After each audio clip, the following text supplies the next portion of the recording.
Great. Hi, everyone. I'm thrilled to be here. It's so special to be here with so many product marketers. I think 10 or 15 years ago, this would have blown my mind that there are so many talented folks in a single room. So today we're going to talk about what it's like scaling product marketing at a company as it goes from a small company to something much, much larger. My hope for this presentation is that you find it helpful whether you are an individual contributor, you're a manager, or you're a leader. For individual contributors, I hope what you find is that this can be really helpful in helping you think about the next career opportunities that are going to emerge with your organization. For leaders and managers, I hope that you can find this really helpful as you scale your group. First, as Rhea mentioned, I'm Fran. I lead product marketing at Envision. There's all sorts of fun stuff happening with the Confidence Monitor. I lead product marketing at Envision today. I'm very fortunate that I've gone through a couple of these product marketing scaling exercises, both as an early PMM at Facebook and at Pinterest. I've also worked at a few early stage companies, so I can empathize with what you guys are going through if you work at maybe a seed stage or an early A stage company. At Envision, Envision is the product design platform used to make the world's best customer experiences. We offer design tools and educational resources for companies of all sizes. And we work with about 5 million people and 100% of the Fortune 100. So we're gonna get started by talking about what it's like, kind of the emotional roller coaster that you probably go through working at these tech companies. And it really starts with S-curves. So hopefully all of you in this audience have been through S-curves at your company in the past. What that feels like is a ton of hard work, and then you pop your head up and you feel like, where's the traction? After a ton more hard work, you pop your head up and say, why isn't this going anywhere? Then you start seeing little glimpses of traction. Okay, maybe this isn't all for naught, maybe it's not completely hopeless. And then something happens. You're not quite sure what it is, but things start to grow. And they keep growing. And maybe you have too many customers, and that becomes a problem. And then all of a sudden you feel like you're gonna be rich. This is fantastic. You're looking at yachts, you're looking at sports cars. In the Bay Area, maybe you're looking at renting an apartment. And then all of a sudden, things start going wrong. Very, very, very wrong. And we are all doomed. Based on the applause, I feel like everyone has been through this cycle before, and that's because we work at tech companies. And very successful tech companies find a way to string together these S-curves so that as you have liftoff on one product, you're beginning to innovate in the next product. And for me, that's what makes product marketing so very special. The people in this room are the people that are helping kind of launch innovative new products and also find net new markets for the companies so that they can keep growing. Yet, one of the real challenges in product marketing is that it can be really hard to anticipate what's going to be needed from you in your role as the company moves from one S-curve to the next. I guarantee you that as you move up this chain, what the expectations of product marketing are going to change dramatically. And that's what we're going to talk about together today. But first, I'm going to start with a little story. I'm sorry this is blurry. Pretty sure this was shot on either a Treo or a BlackBerry in 2010. But this is a picture of Mark Zuckerberg at a Friday Q&A at Facebook. And the company, even from a very early age, had a focus on shipping products. So there was this gong. Every Friday at Q&A, anyone who launched something would stand in line, you get to hit the gong. And it was a really fun exercise. At that time, the company also had this technology, kind of a little known technology that I will share with this small group of people, called Gatekeeper. And so Gatekeeper it basically kept track of site variables, kind of a nerdy little thing, but actually very important for the company. So that was the technology that helped us determine, okay, these features are available to just people at this school. These features are available to people in this market. This test group gets these features, employees get these features, and everyone else, kind of general population, gets this set of features. So there was a moment in 2010 where an engineer was kind of just normally checking in code, and he wound up clicking a little bit too fast in an internal tool, in this internal Gatekeeper tool. And what happened is that he triggered a bug. And that bug resulted in every single confidential product that we were working on going live. So at the time, we were working on a new version of chat. We were working on music on Facebook, a whole new newsfeed, a whole new profile. It was a complete mess. And internally, we called it Launch Everything Day. But for product marketing, as I think you can empathize, it was not nearly as fun as this confetti would have you think. It was miserable. It was really, really hard, and we had to figure out, what do we do? At the time, we had a lot of really tough competitors, and so we decided to do this. We took the site down. We completely took the service offline, and it turns out at that time, a lot of other companies were relying on Facebook. That was right after we had launched Like Buttons and Connect. So it turns out we took the whole internet down. We took a lot of sites and services down along with us. So this, this for me, this is a little bit of an extreme example, but hopefully what you take from this is the needs and the processes of organizations as they scale are really going to change dramatically. So in this next section, we're going to talk about some data here. We're going to give you some real life examples that you can take with you back to your jobs. So we're having fun writing these S-curves. What we're going to talk about is the changing role of product marketing. We're going to talk about specialization as you scale, a really fun, important topic. We'll talk about staffing, which is always a hot, fun debate in product marketing. And we'll talk about some maturing processes. And then the way that we're going to talk about these is that we're going to walk through how these things change for different size companies. So we're going to start with seed stage companies. We'll talk about early stage companies and their needs. Just for the purpose of this conversation, let's think about seed as sub 50 employees. We'll call early stage 50 to 200, mid stage up to 1,000, and then late stage and public, you guys know who you are. So to kick things off, I would love to understand who is in the audience. Can you do me a big favor and raise your hand if you work at one of these seed stage companies? So any companies over 50 people. See a few hands, maybe 10 of you guys total, a little bit more. Raise it high so we can see it. How about early stage companies? So 50 to 200, look around. Wow, not too bad. Maybe because we're in the Bay Area, there's a nice heavy penetration of early stage. How about mid stage? All right, a lot of hands. Raise them high so we can do some quick data. All right, great, thank you. And then late stage and public companies. Wow, all right, a lot of you guys as well. Okay, thank you for doing that. That data to me really resembles what we see here.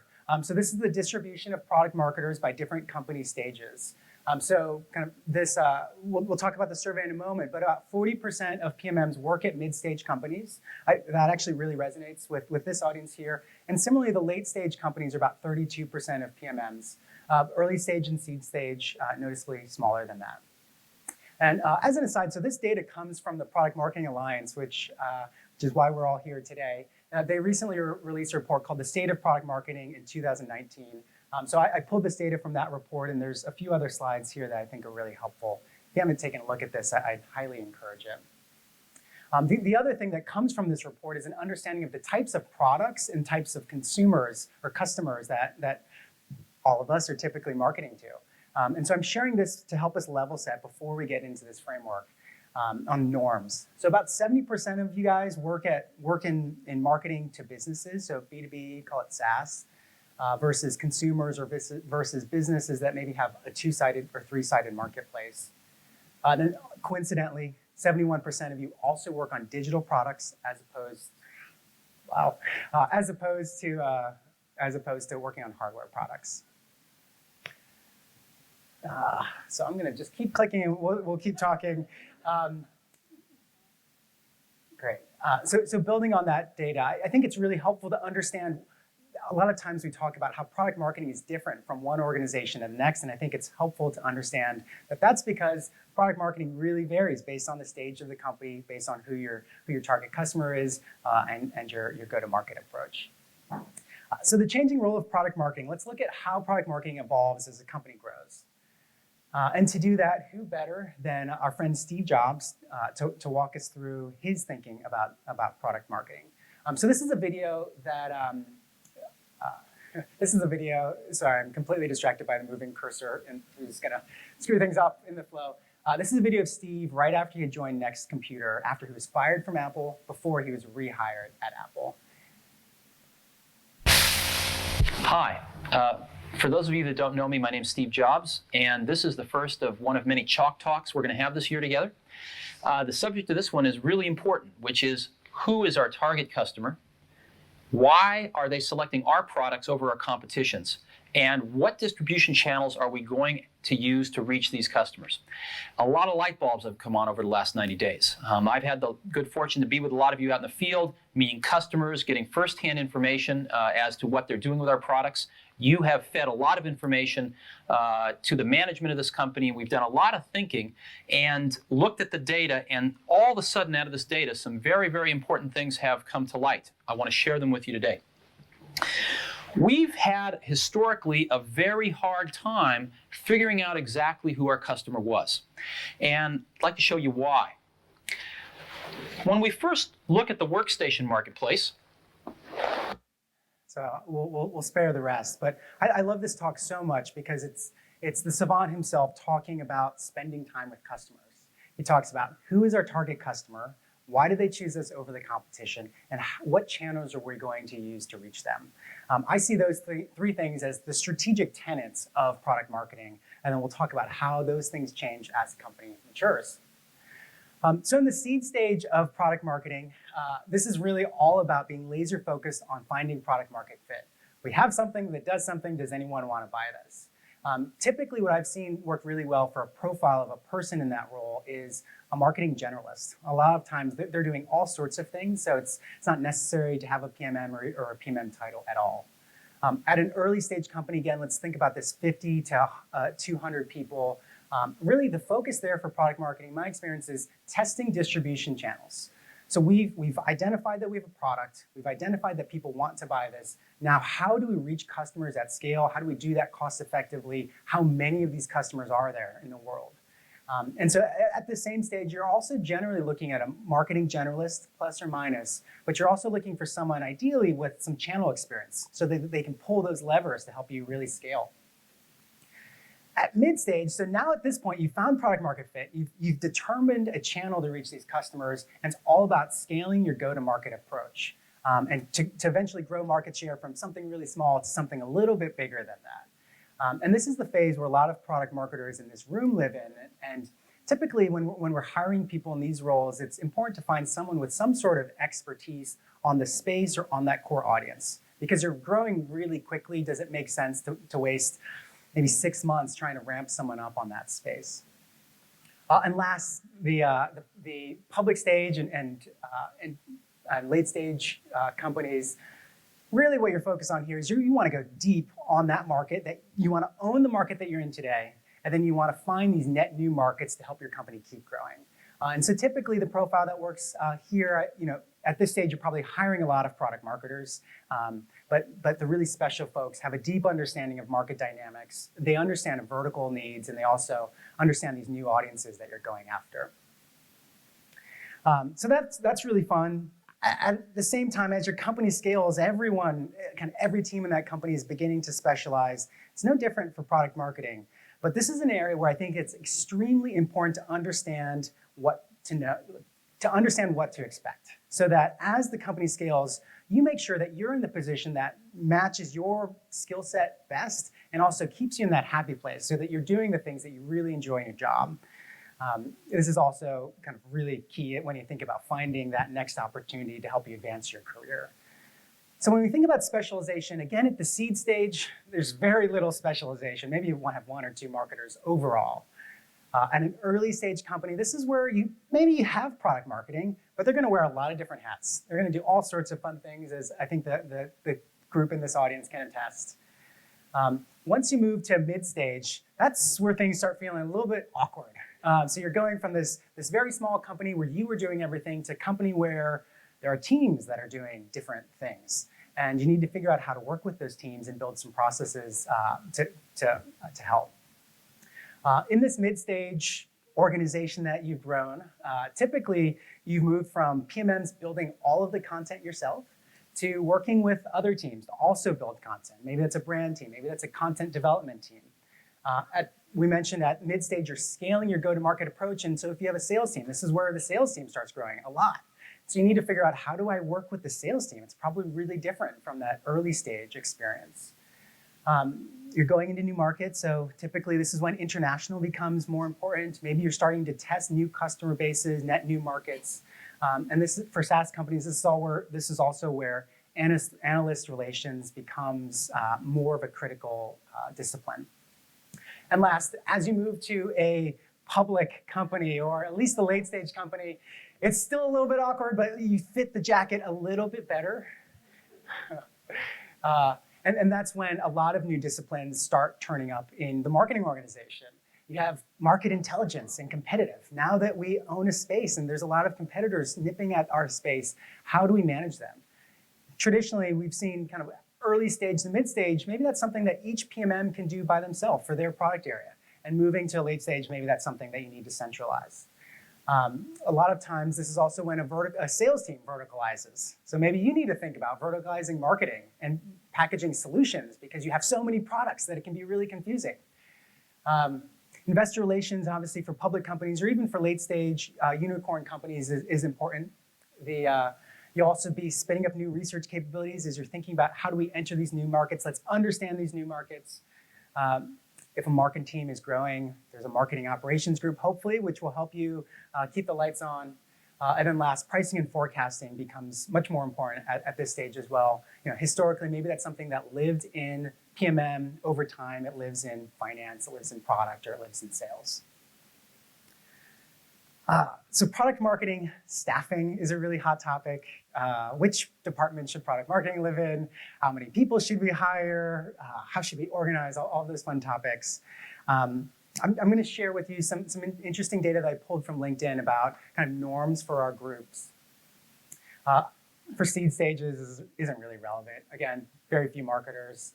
For early stage companies, you probably have a couple of PMMs. Here's a few example companies along with the ratios of PMMs to PMs that I found on LinkedIn. So typically we're talking about maybe 1-2 product marketers up to this 200 point. For mid-stage, 200 to 1,000, that's where things start getting interesting. That's where you have these small teams, so a handful of product marketers. You're working with a law of small numbers, and so your ratios might be all over the place depending on your go-to-market approach.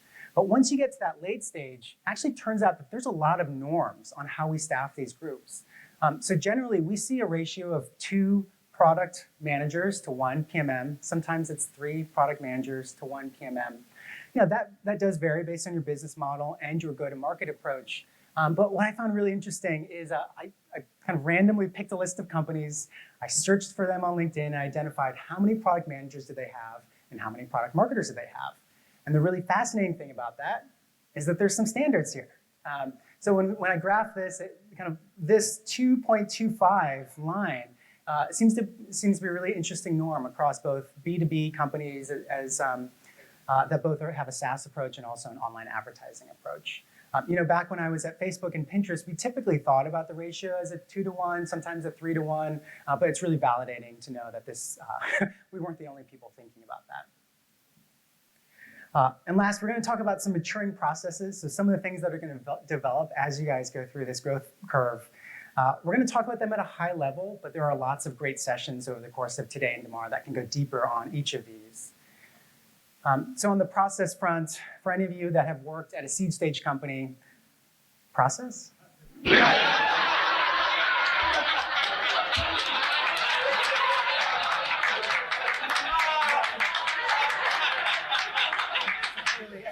Companies, there is no process.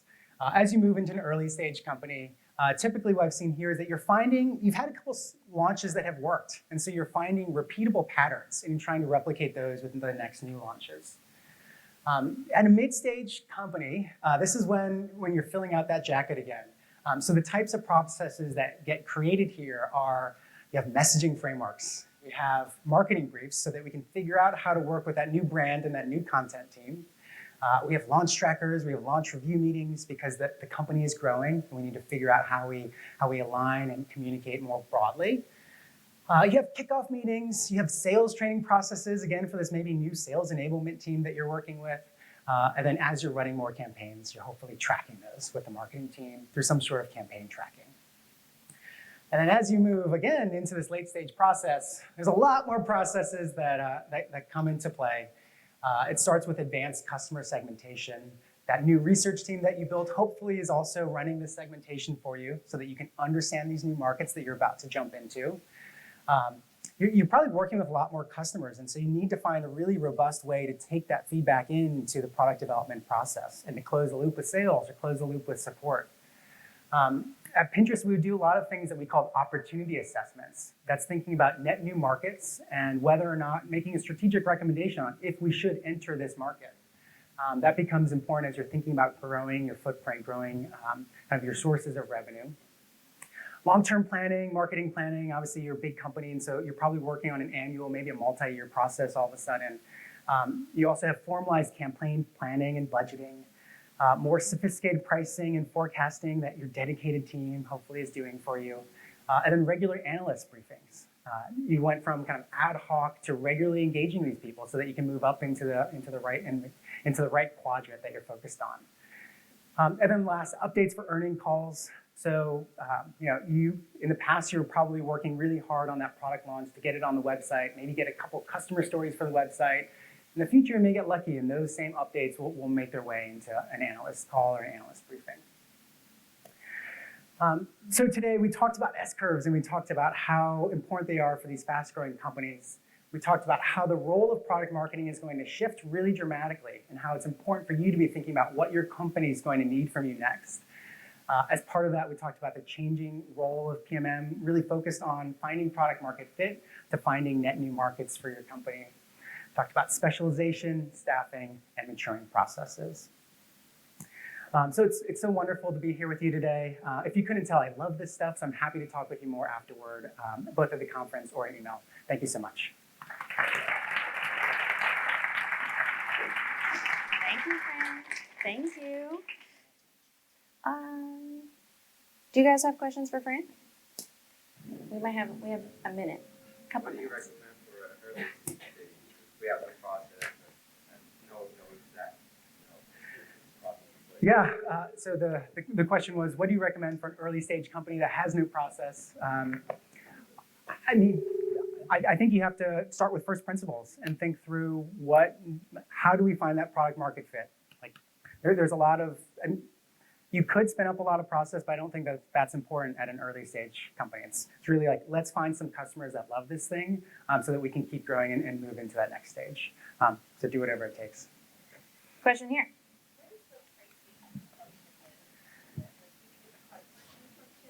Yeah, the question was around pricing. There's actually a couple of really great sessions today and tomorrow that focus on pricing. Organizationally, I've seen it live in a lot of different places. So I've seen it live within product marketing, particularly if it's more of a packaging job. I've seen it live with a product group if it's maybe a little bit more of a sophisticated, sell. I've also seen it live with sales and finance if it's more of a sales-driven organization. So I think it can live in all the places because it still needs alignment from all of those groups to really roll out decisions. But I mean, every company's a little bit. Yeah, every pricing group is extraordinarily collaborative. It's a little bit more of a question of how data-oriented they are, how sales-oriented they are, how packaging-oriented they are. One more question? In the front?